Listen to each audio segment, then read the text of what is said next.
Today with Jack Roach, expert on the causes of the Russian Revolution. And Jack, let's hear about some of the causes of the revolution. Some of the basic causes of revolution are stuff like Bloody Sunday, which made the people of Russia at the time very, very mad.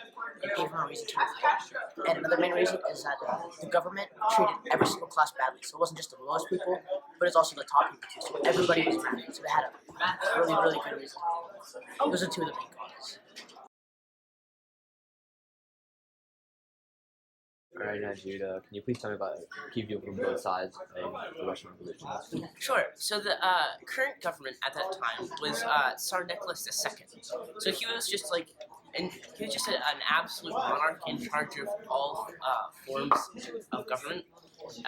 And one of the main causes, as Jack said, was Tsar Nicholas II entering into World War II and World War I and other various controversial actions.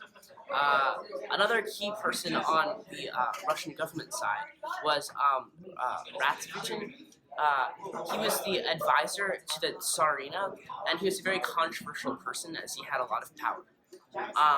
On the revolution side, you had Vladimir Lenin. He was the main person who organized the Bolsheviks, which were the main revolutionary group, and he was in charge of the government immediately after the revolution. All right, Kim, can you please tell us about some of the people's perspectives and what people went through in the war and how they dealt with it? During the Russian Revolution, a lot of people suffered through many things, both caused by the Russian Revolution and other things like World War II, which also incorporated, and also World War I, that also incorporated with this. Many people suffered starvation, and a lot of people were in poverty, and Russia just wasn't having a great time then. And also, when it came to things like wars and stuff like that, many soldiers were dying because they were forced to be put in an army that they didn't know what they were doing. And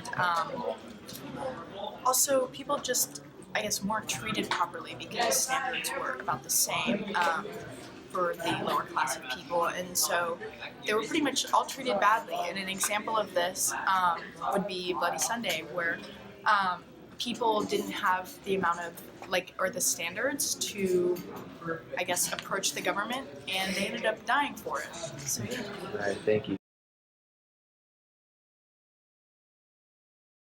What are some of the short-term outcomes of the Russian Revolution? All right. Some of the short-term outcomes of the revolution were that communism began to rise along with Vladimir Lenin as leader. One of the outcomes was that the people experienced a lot of discomfort over the years, and also Russia ended up pulling out of the World War. And one more one was that the Russian economy began to become in ruins as a result of the war. Obviously, still had debt, and both sides had to spend a lot of money. There was a lot of casualties.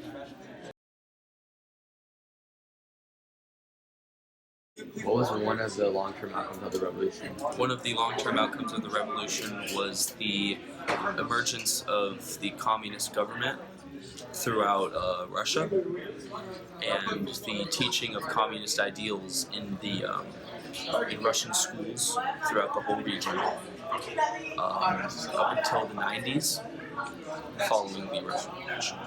Thank you.